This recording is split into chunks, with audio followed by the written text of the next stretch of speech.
Hello everyone, কেমন আছো তোমরা সবাই? আশা করি সবাই খুব ভালো আছো, হেলদি আছো, মানে হ্যাপি আছো। আজকে দেখে নেব যে তোমাদের পার্টনারে তোমাদের প্রতি কি অনুভূতি, তার নেক্সট অ্যাকশন কি আছে তোমাদের জন্য, এবং আরেকটা কার্ডে দেখে নেব তোমরা তাদের প্রতি কি অনুভূতি দিচ্ছ। ঠিক আছে, তো চলো আজকে দেখে নিই। একটা জায়গায় দেখে নেব, এইটা হচ্ছে তোমাদের পার্টনারের কার্ড এবং ওটা হচ্ছে তোমাদের কার্ড। চলো দেখে নিই তোমাদের জন্য পার্টনারের মনের অনুভূতি কি রয়েছে আজকের দিনে।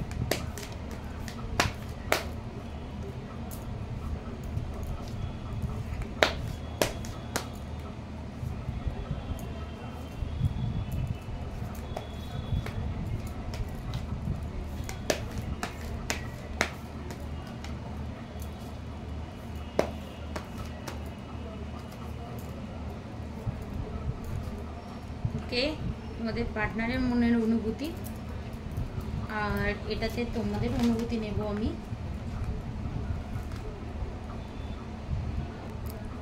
দেখে নিই এটাতে তোমাদের কি অনুভূতি তার প্রতি।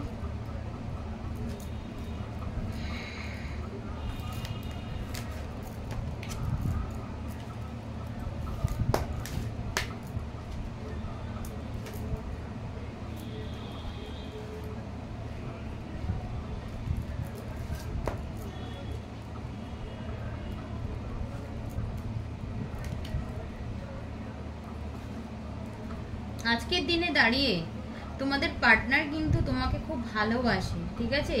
ইমোশনালি, মেন্টালি, ফিজিক্যালি এবং প্রত্যেকটা ভাবে, মানে আমি যা দেখতে পাচ্ছি সব দিক দিয়ে তোমাদের খুব ভালোবাসে, ঠিক আছে?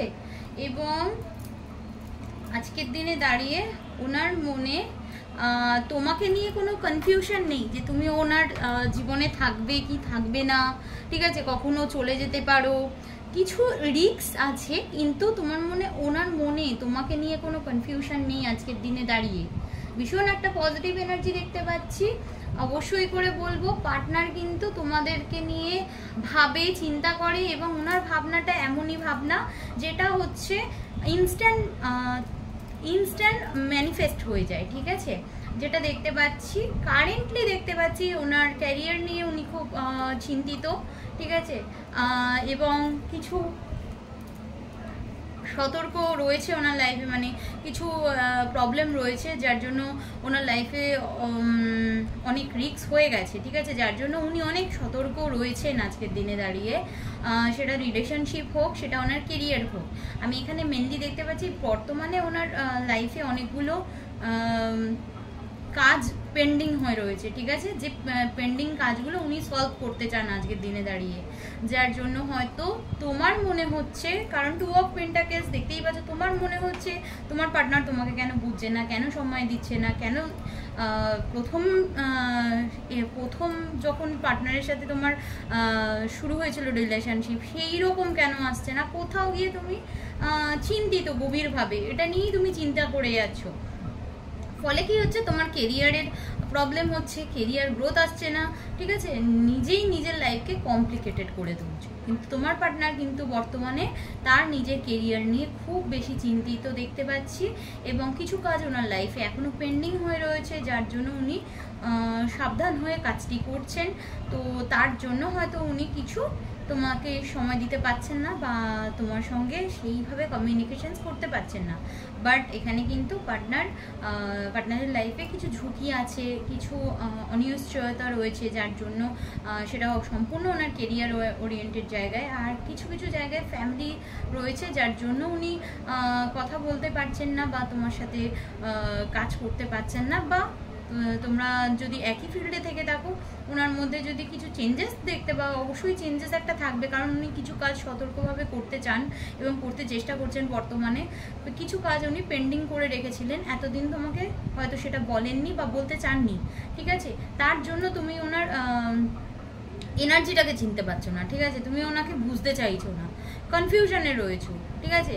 এবং তোমার পার্টনারের এখানে কিন্তু তোমাদের পার্টনার অবশ্যই করে তোমাদের ভালোবাসে, এই নিয়ে কোনো দ্বিধাদ্বন্দ্ব নেই, কারণ পার্টনার মনে করে তুমি ওর লাইফে থেকে যাবে, সেটা যেভাবেই হোক। রিস্ক হয়তো থাকবে, কিন্তু তুমি ওর লাইফে থেকে যাবে, ঠিক আছে?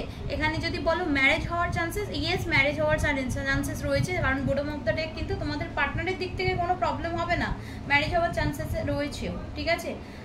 কিন্তু তোমাদের দিক থেকে তোমাদের এত চিন্তা ভাবনা, ঠিক আছে, তুমি ভাবছো আমার মনে ইমোশনস রয়েছে, প্রচুর ভালোবাসি আমি আমার পার্টনারকে, কিন্তু আমার পার্টনার আমাকে জাস্টিস দেয় না, ঠিক আছে, সম্পর্ককে এগিয়ে নিয়ে যেতে দেয় না, ঠিক আছে, আমি আমার ড্রিম অ্যাচিভ করেছি, এরকম তোমার পার্টনারকে নিয়ে ভাবো তুমি তোমার ড্রিমকে পূর্ণতা দেবে কখন, কিভাবে দেবে, তোমার পার্টনার তো তোমার কথা শোনে না বা তোমাকে বোঝে না, ঠিক আছে, এই নিয়ে কিন্তু একটানা ভাবনা তোমার মনে রয়েছে। ভাবো এক এক সময় পার্টনার যখন কমিউনিকেশন পুরো স্টপ করে দেয় তখন ভাবো সম্পর্কটা বোধহয় শেষ হয়ে গেছে।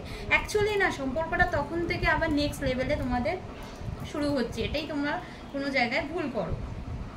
তো তার জন্য কিছু ইগো ক্ল্যাশেস পার্টনারের সঙ্গে, অহেতুক পার্টনারকে ভুল বোঝা এবং নিজের উইশ ফুলফিল করার থেকেও কিন্তু তোমরা পিছিয়ে আসো। এখানে 666 কমিউনিকেশন, সরি এখানে 666 communication, yes marriage possibilities definitely রয়েছে, ঠিক আছে, যারা যে জায়গা থেকে দেখো না কেন তোমাদের লাইফে ম্যারেজ পসিবিলিটিস রয়েছে।